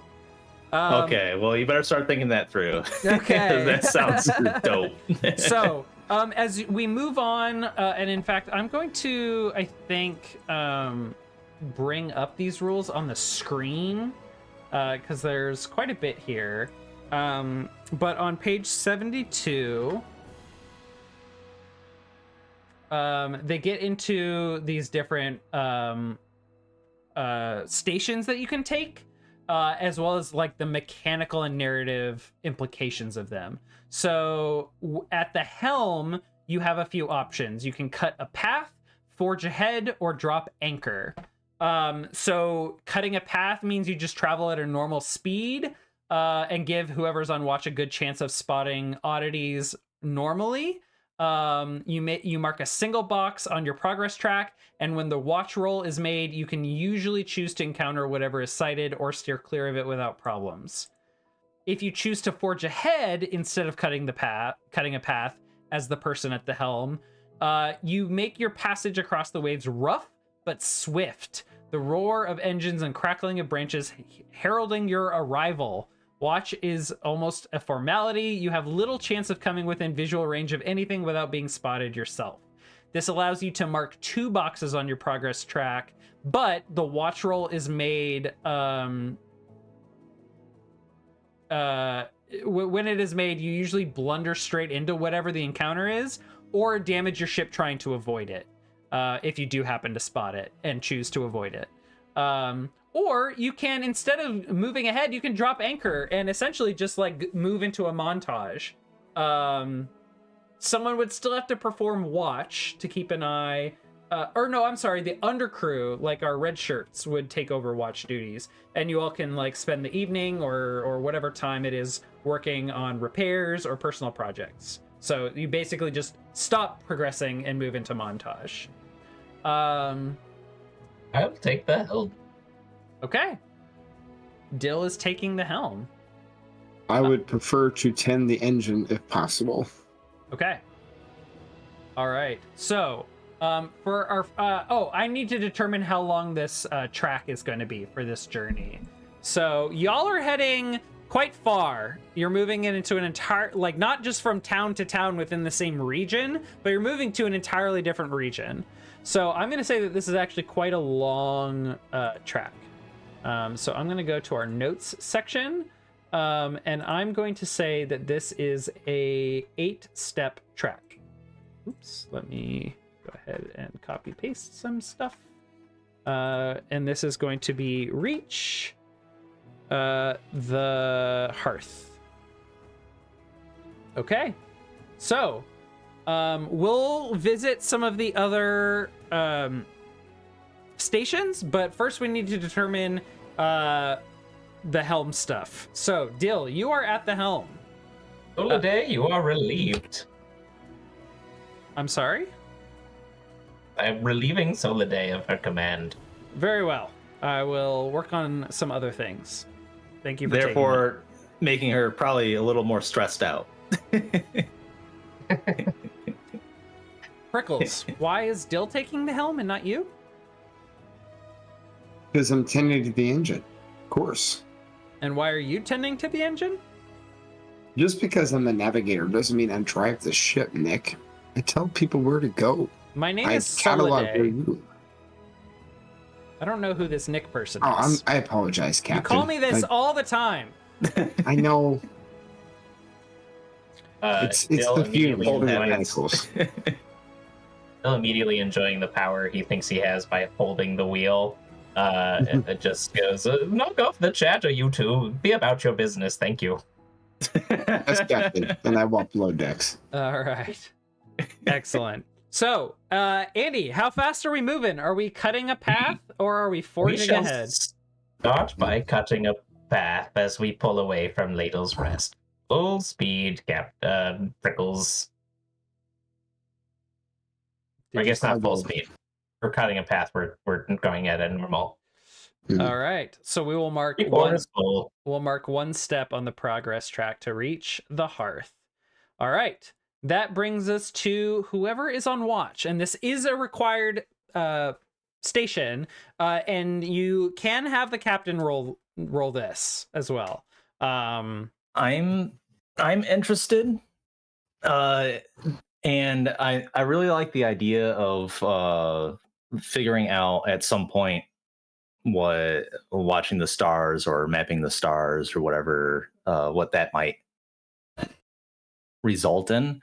But I feel like we can come up with a better idea for that when we have a week to think about it instead of right on the spot. Yeah. So if I can be on watch, I would like to contextualize it as Salt is looking at the stars, even if it's middle of the day. I have a way to see the stars with the Cyclopean mantle. The single eye set into this mantle is traditionally taken from a hunting beast of wild blue. I imagine like part of his cloak is a hood that he flips up, and there's literally an eye like on the tip of the hood. Ugh.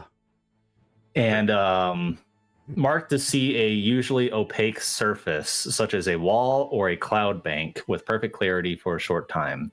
And in that context, a cloud bank, I think when the sun is, the reason we don't see the stars in the daylight is because the sun is like shining on the atmosphere, and we're seeing the atmosphere. Oh my gosh. Can I see the stars if I use this cyclopean mantle? I think that is fine. I Awesome. like that. Very clever. I just like the idea. It's like broad daylight, and then you just see Salt like looking, and what are you looking at? It looks like he's staring directly at the sun or something. It's like I'm reading the stars, and you're just like, there's no what? Oh my gosh. Okay, but you are keeping watch. Or am I misunderstanding? Yeah. Okay. So, does I'm curious. So Salt tends to seem like he hates being around the sun. Is it about the warmth of the sun, or is it about like being away from the stars? And does this mean that he finds comfort even in the day? He finds most comfort in starlight. The sun overpowers the starlight, so he's more comfortable at night. But this, like, using this aspect to see the stars in the daylight, it takes strain. Like, it takes effort to do. It's like an extra thing. You can't just do that all the time, I don't think. It's just like, I'm doing this purposefully to read the stars, and then it ends. And Okay. He definitely prefers night. All right. Well, so while on watch, you actually get to choose. When it is your watch, you decide whether you're going to spend some of your resources to make a discovery or to leave things up to chance and make a watch roll. If you do choose to discover something, I believe you must use a chart and a whisper, but I might be making I'm always gonna roll it, Nick. Okay. When you make a discovery, you essentially get to determine the encounter based on like your whisper and the chart that you're using. Okay. And we get to interpret those things, but otherwise you are subject to what I roll and see if you are able to spot it in time. So if you decide to make a watch roll, roll a single d6 and check the result against the table below to determine what your character has spotted. The result of your roll is open for everyone to see, but you won't know the specifics of the encounter until it's introduced by the Firefly, who rolls a separate d6. While the player on watch explains their discovery or rolls to determine what the crew encounter, the Firefly also rolls 1d6 to determine the level of potential threat. A result of 6 represents a danger-free opportunity, a 5 or 4 gives a hazardous encounter with a useful payoff, and a 3, 2, or 1 indicates there is an immediate danger with little payoff. The result of the Firefly's threat roll is hidden, but owning a chart of the area you're traveling through makes travel a little safer. In these circumstances, the Firefly rolls 2d6 and takes the higher result. And this is why cartographizing is important, because when you go back through the area or continue moving through the area, you have an idea of what, or you're giving yourself advantage on these rolls, essentially. So, and then the chart below here kind of just represents like, how much do you notice the encounter before it appears? So, I have already rolled. Okay. And it's D6 time. It is D6 time. That is a 2. Nature. Nature. An encounter with something born of the wild unknown or a feature of the sea. You might experience a horror of the wilds, an experience that leaves a lasting scar that marks mire. Or you might experience a wonder of the waves, a sight that fills the crew with hope and heals mire. Or an unsettled place, sturdy enough to moor your ship. Landfall, useful for finding resources. I have rolled a number. Is it a good number? No, it is The answer's not. always yes. The answer's always I mean, yes. it is a good number. It's a great number. It's one of the best numbers. Bring it once. It was a 1. Possibly even the first number. I have already rolled 6 times for this journey. The results are surprising, is what I'll say. Okay. Bring it. So, I think we might know the answer, but Salt, what is distracting you at this particular moment of your journey as y'all are cruising along with Dill at the helm?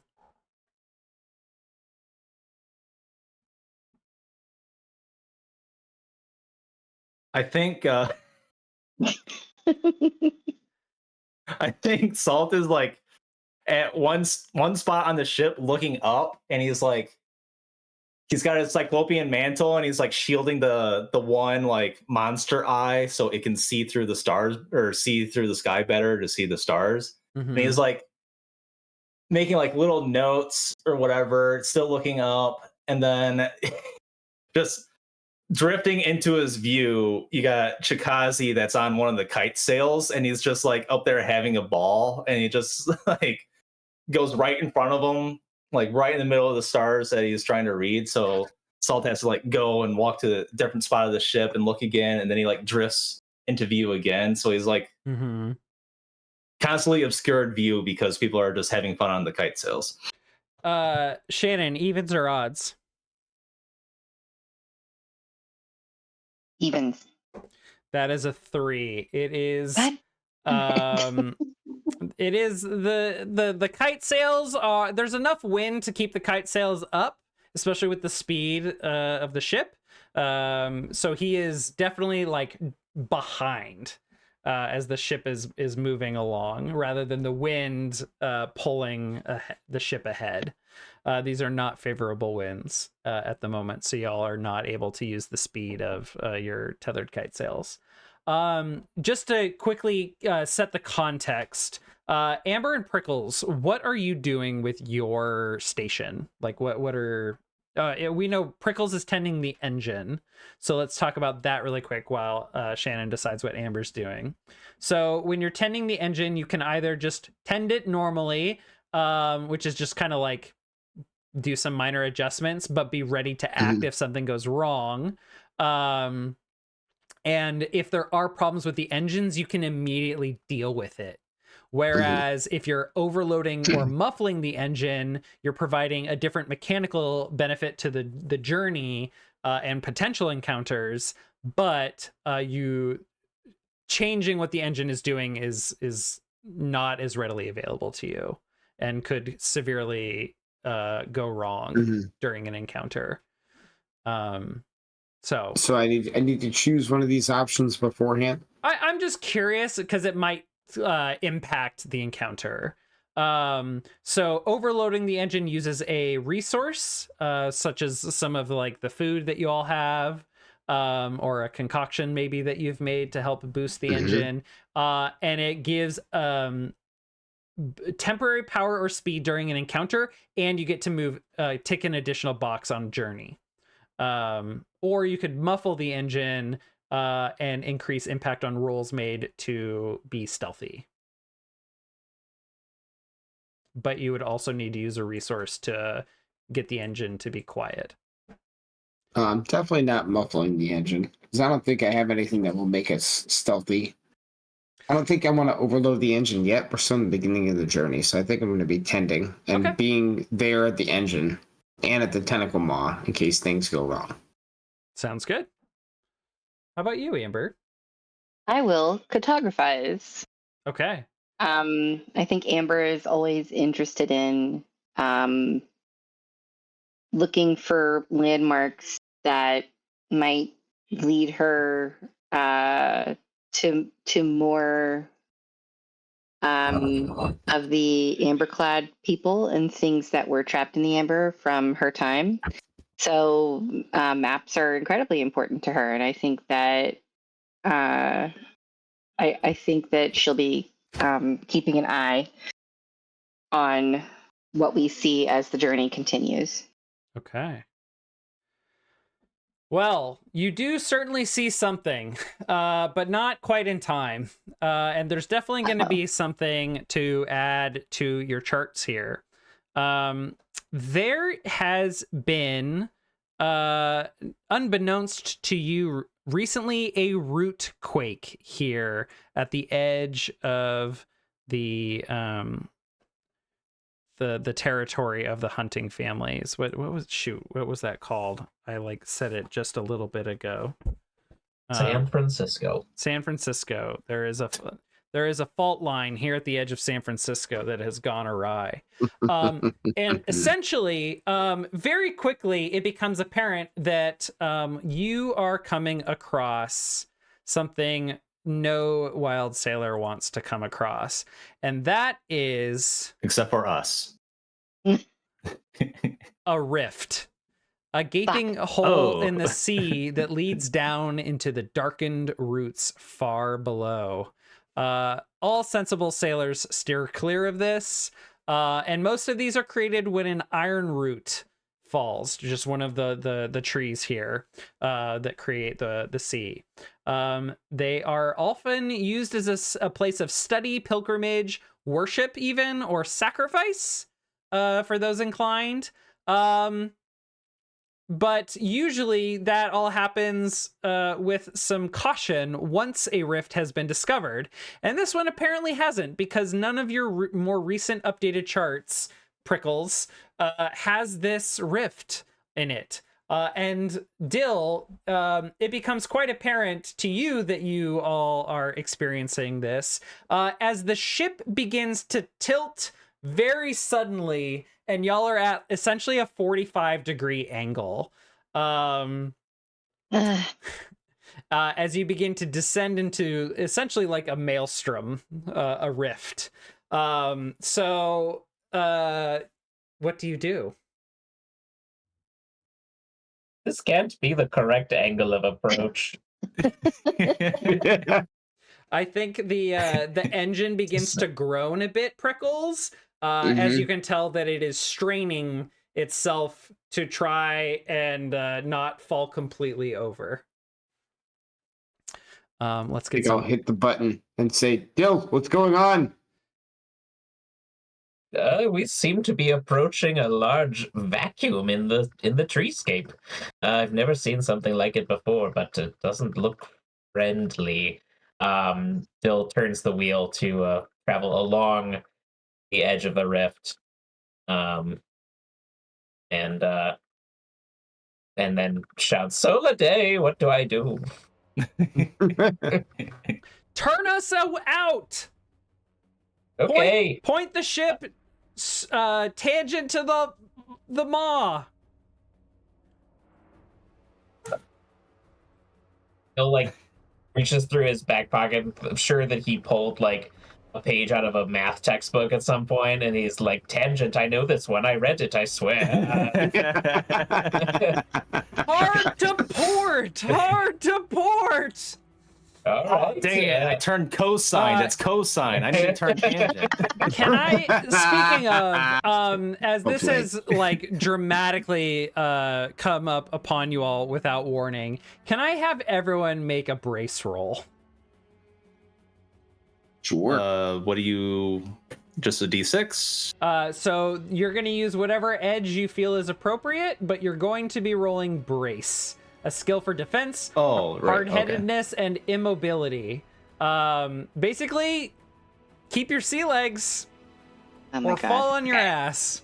Iron and brace, so 2 dice. Iron, force, determination, and willpower. Makes sense. Yep. Brace for me, and I get 1 dice. I got Instinct. I like instinct too. I rolled a 1, Nick. What happens? Okay. I got a 5. 5 is good. I rolled a 2, as in I rolled a 1, 2. I rolled a 1. Oh dear. Oh, no. What about you, Andy? 5 and a 4. Okay, excellent. So for those of you that rolled a 5 and a 4, you have the initiative here. The rest of you kind of like fall on your ass and are going to need to make some sort of recovery roll to get back to where you need to be if you were going to act where you were standing, especially you, Prickles. Awesome. You've kind of slipped away from the engine. All right. I think Amber is gonna haul ass down to the engine, and she's gonna like take some of the pear nanas, and she's gonna like overload it. She's gonna take some of the food. She's gonna take maybe one of the concoctions that Dill made, and she's just gonna say like, bottoms up, and like start like feeding the engine what she hopes will give it the boost that it needs to get us out of the swirling death pit. Okay. Are you feeding the engine or are you feeding the maw? The maw.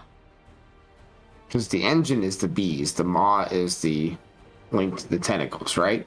Or is the maw part of the engine, Nick? I thought that was one unit. It was a beehive that had an octopus beak as well. I think that it like rules as written, the tentaculary are separate from the hive, which is the engine. But I like the idea that there is this hive that has like some sort of like mouth, or like you just throw it in a hole and there's like some bugs in there that don't we just sort of yada biological horror engine? But they are connected. They are connected. Like it is one organism. I like that idea. I'm throwing pear nanas down in the maw, and I'm throwing like liquor up in the hive. I don't know. For the optics of the camera, I just want you guys to know, in my head I picture the fireplace from Howl's Moving Castle, but instead of Calcifer sitting there eating eggshells, it's just a beehive in a fireplace. That like it's just angry bees and like clacking like octopus. As you put food down on the hearth, it just sort of like beaks down on it and pulls it into the hive. Oh my god! Yep, that's what I'm doing. I'm overloading the engine. Hungry hippos style. It just scoops it. Okay. Brian, were you saying something? No, I don't want to cut into Amber's scene. Go. Okay. All right. So, Amber like does some swashbuckling to swing down from, I'm sure, like whatever perch she was at doing her cartographizing, heads down to the engines where Prickles has like kind of tumbled head over ass. And is struggling to get back up on his feet. Prickles is probably like we need some juice. And Amber, you start hucking stuff in there. The pear nanas. I think Amber offers her pear nanas. We have pear nanas from our fruiting tree. Yeah, that was what it most recently. I'm going to offer my hook to Prickles to pull himself up by. Because he's got like that. And then you're both just hucking some pear nanas in there quickly. Yep. All right, so we're goosing the engines, boys. Who else got the 4 or 5? Was that Dill? Yes. Okay, what are you doing with that? Well, I've turned the ship fully away from the chasm of no tree. I'm gonna need a roll for that. To turn the wheel? Yes, to get the ship to cooperate. That is what tilt is for, my friend, and it's a good thing that you all repaired that shit. Okay. Yeah. So anytime you do an action with the ship that requires a roll, you use the ratings of the ship. And you roll that many dice, which is why it's important to fix your ship, because that you don't get to use those ratings if they're damaged. So give me 3d6. So what's my 3d6? And take +1 for the pear nanas, boosting the engine in this moment. So 4d6. See if I can get this where you can see it. Oh, that's good. Yeah. 6651. Oh, hell yeah! Damn. Fantastic. All right, that is a success with a twist. So yeah, you're turning the ship out and getting a good angle. The ship is boosted and finds its purchase and begins to crawl out. What is the twist here? I think the twist is we get through the angle, we get the ship moving, and because we've changed the angle of our ship, we see something in the rift. Oh, I was gonna say we come back up over the, like, from the sort of like brief time we were down over the edge to find a hunting family ship waiting for us. I'm cool with you. But okay. What? No, I'm not thinking. I'm not. No, I like it. It's fine. I'm not attached to that. So it was just an idea. I'm into it. Let's do it. Which one? Ooh. I don't know. I like the idea of something being revealed. Yeah. Yeah. Something's revealed either in the rift or on the leaves. I don't think this is the moment to I don't think this is the place to insert the beast that we've been fighting with. I agree. I think we see something else. Another. Hey, Nick. Yeah. Do we want to go to a break? Yeah, and let's find out what we see on the way on the return. Sure, we can take a quick break. Let's do that. All right. You find yourselves clear of the giant hole in the sea. And down in the depths, it's kind of hard to make out, but there's a site that's at least some of you are probably familiar with. There is a iron root that has fallen here, and it becomes kind of clear why, very readily apparent. What am I trying to say? It very quickly apparent. There is a herd of a creature that some of you have seen, and that probably all of you have heard of. And they are all standing on what looks like a fallen iron root down below. And they are a bunch of black and brown chitinous creatures. They're chitin also having like some velvety fur.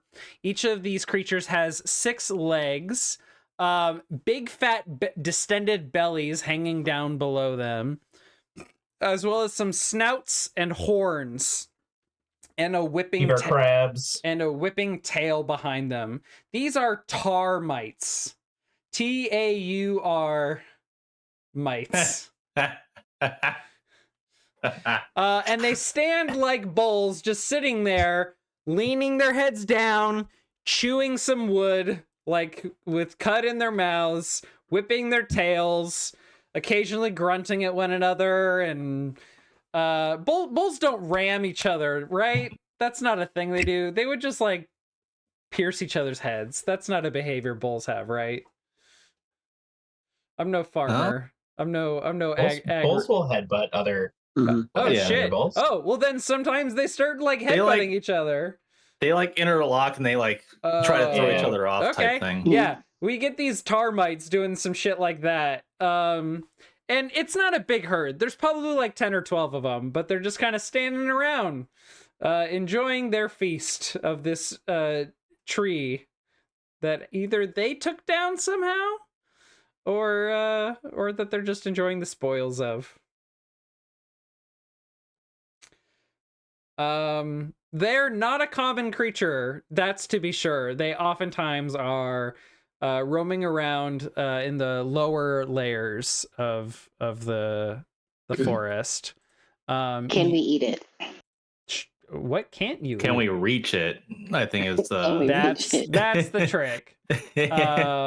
So this is probably not. So the topmost layer is the thrash, and then there's the tangle, which is really thick stuff, and then there's the sink below that.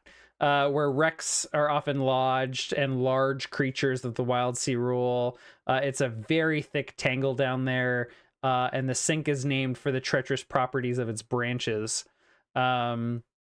Most vessels that make their way down to the sink find it almost impossible to reclaim the surface. This is like right at the edge of between the tangle and the sink, like the bottom edge of the tangle. So it would be extremely risky to go down there. But these creatures are also creatures that exist in the tangle, so they are very rare and could be quite valuable.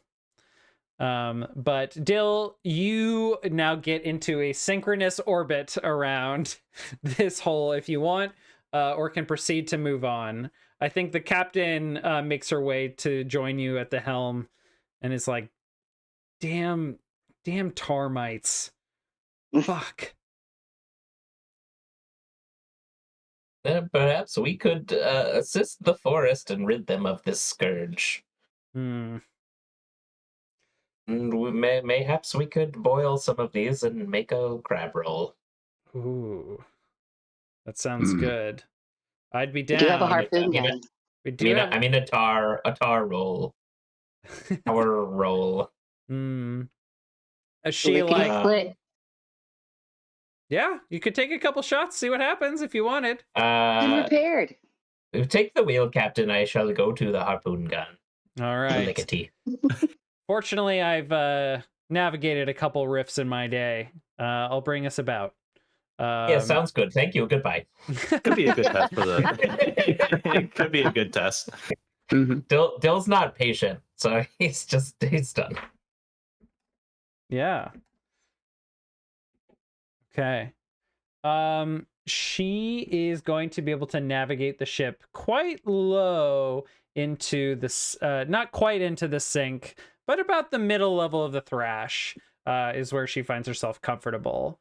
Now that y'all can see where this hole in the sea is, you have a much better idea of how to navigate in it. So it's just a matter of, can you slay some of these creatures, and how are you going to harvest them? Harpoon gun, reel them in. Sounds good. Yep. Who's going to take the shot? I mean, I was walking that way. I don't want to steal it from anybody who's interested. No, Dill. You're a man on a mission. This is going to be a hunt roll, which is marksmanship. Oh, I don't have hunt. I think it might be better to let Exaltair take that shot then. Yeah. Oh, yeah. I have 2 hunt. I also have 2 hunt. I think it's you, though. I think you're the hunter. You're the marksman, per se. Yeah. So I'll just be there. I'll be there to assist. I'll help him load. And, and tension the crossbow. I'll man the giant can of raid for when we bring it over the ship edge in case it's still alive. Yeah, because we can't assume that the harpoon is just going to kill it outright, and we're reeling in a dead creature. Well, we gotta assume we're going to. How big are each of these things again? Relative to people. They're probably Waist height, chest height. Oh no, they're. I'm thinking the size of like a bull, maybe even bigger. And they're heavy. Salt couldn't like pick one up, could he? Oh God, no! I don't even know if the 4 of you could pick one up. Good thing we got this reel on this harpoon gun to. Yeah, but here's the question: do you fire a harpoon or a bolus? No. He's got. They have 6. If they have 6 legs, is the bolus going to cover all 6? Otherwise, it might not do much. We're trying to capture it and kill it. If we're trying to capture it, you get the bolus, but then we have to get it. If we're trying to kill it, you fire the harpoon. Yeah. Yeah. I think we're just going for the kill. I don't think we want to like bring this onto the ship and try to deal with like a bull insect on the deck while we are still close to the edge of this rift. We are literally spear fishing, so we'll just aim to kill then. All right. While they're doing that, I will go to our limited armory rack and get a whole bunch of hooks and spikes type weapons and arm the red shirts and have them come by the edge. So if we do pull this in and it's still kicking, We can stab it a few times or hook it and then bring it over top of the edge. I think you all recovered didn't you recover some sort of weapon? Oh, the limited armory rack. Yes, that's what I'm going for. They have some of their own weapons too, probably Yep. in there, like some of their nicer stuff. Actually, and rather than tensioning the bow, I'm gonna go to the lens room to provide some closer details because we're still pretty far, right, from these things. Not horribly. Okay. You're about 2/3 of the way down.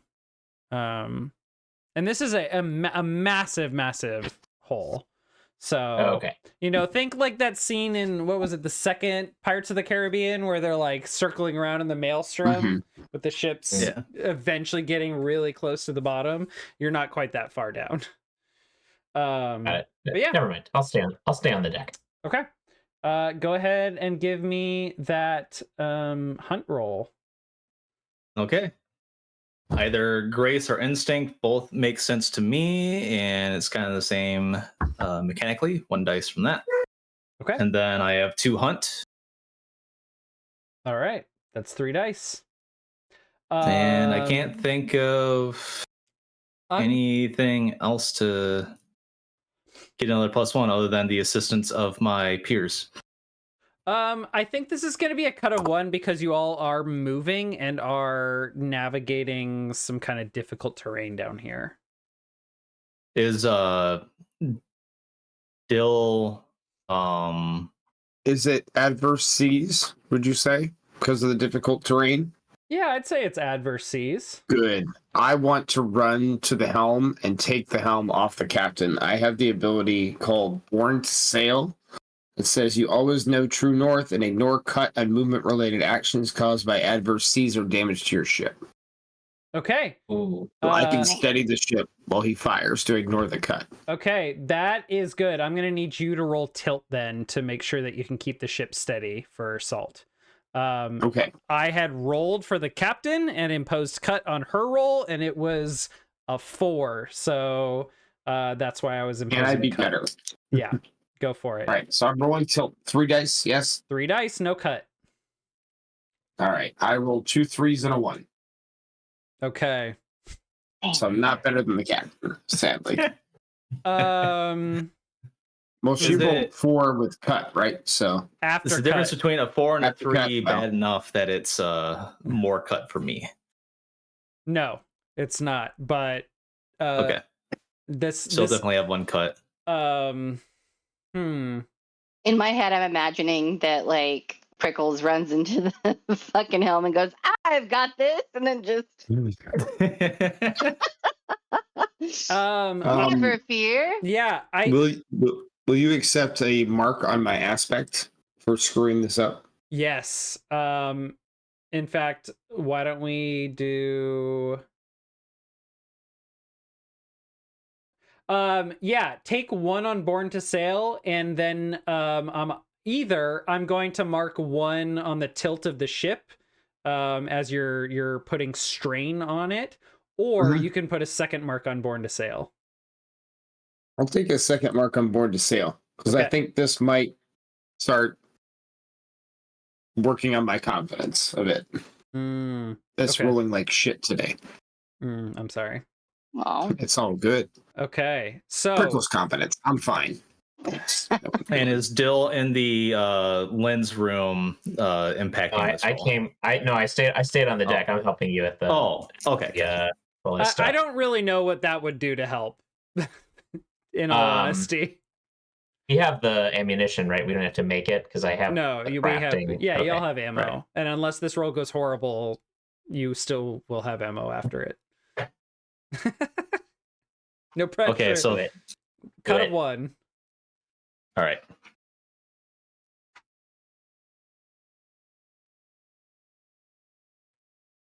Uh, 4 4 1. So the result is a 4, and there's a twist. Okay. doesn't the cut remove the twist?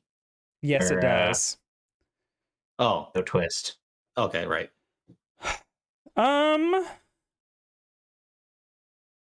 Any ideas on the twist? Y'all are going to be able to haul in one of these things before the rest scurry off. Well, there's no twist because the 4 is gone, I'm sorry, right? that's right. Okay, yeah.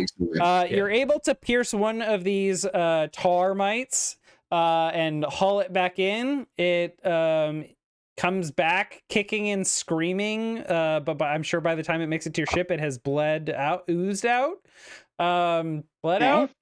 Unclear. And they like hermit crabs and they have blue blood. Yeah, whatever's coming out of it Perfect. is not clear. It's unclear. I think it's like a kind of pale yellow. Ew, okay. I collect some of it in a jar. Yep. Okay, take That tracks. tar mite guts. Tar ichor. Taur. Sure, ichor. And yeah, ichor. you've got some tarmite guts. And I think this thing's chitinous plating that is a little furry, which would provide some soft but strong protection, is otherwise cracked in a lot of ways that would make it impossible to harness, except in like tiny little pieces. I have an idea about that. And the rest of the herd stampedes off. But yeah, you can take like splinters of chitin if you want, Amber. Yes. If you want to use those. I do. And then I want to use resin to fill in the cracks. Okay, well, we can get to that with maybe a project. Are the horns intact? Yeah, take the horns. Nice. There a claw or two for making a bisque. Jesus Christ. Okay. Greedy fucks. We eat it. We can. You delivered a cow-sized monster to our ship. We're gonna use every part. We're not. We use every part of the buffalo. Gonna waste it. Nick, Wow. I want to use the rig ropes to attach its tail to the back of our ship so our ship has a tail. Why don't we just make a fucking piñata and have a party? Oh my god! Great. Okay, so just Ollie just poked his head out from under deck. He's like, "We should make a piñata." Perfect. And he's replaced like the top plating of his head, whatever that was, and now he's got like some sort of like jerry-rigged sombrero. God damn it. Love it. Okay, so I think that's gonna do for our first leg of the journey. We will resume the journey next week, but we have made it one step of the journey. And you know what, given how long this particular encounter took, I think I'm gonna spend some time making some more brief encounters to shorten this, and I may shorten the track as well, to keep us moving along, because this is a short season. You don't know how many goofy things we'll latch onto, so I know it's impossible. Don't be afraid to put the hammer down and say we're moving on. Yeah. We'll immediately kowtow to it. Who did I stiff anybody on rolling this evening? Does anyone feel I got plenty of opportunities to fail tonight. Yeah. Shannon, did you get a lot of rolls? I got a couple. I got a few. It made for interesting storytelling. Okay. Hey, Brian. Yeah. Roll for Captain Sage to hunt the Leviathan. On a 6. Oh, sweet. On a 6, they make 2 progress. On a 5 to 4, they make 1 progress, and on a 1, 2, or 3, they make no progress. Are you picking Brian because he's been rolling low, so he's bound to roll high this time? I guess. Yes. You're going to do it. You're going to... 1 dice. 1 die. That's going to be a 6, isn't it? It's a 2. It's a 2. Okay. Captain Sage. Okay, good. I'm going to mark this. Sage makes no progress. I continue to roll like shit. Nice. There we go. Now Redemption. you can feel good about it. Hell yeah.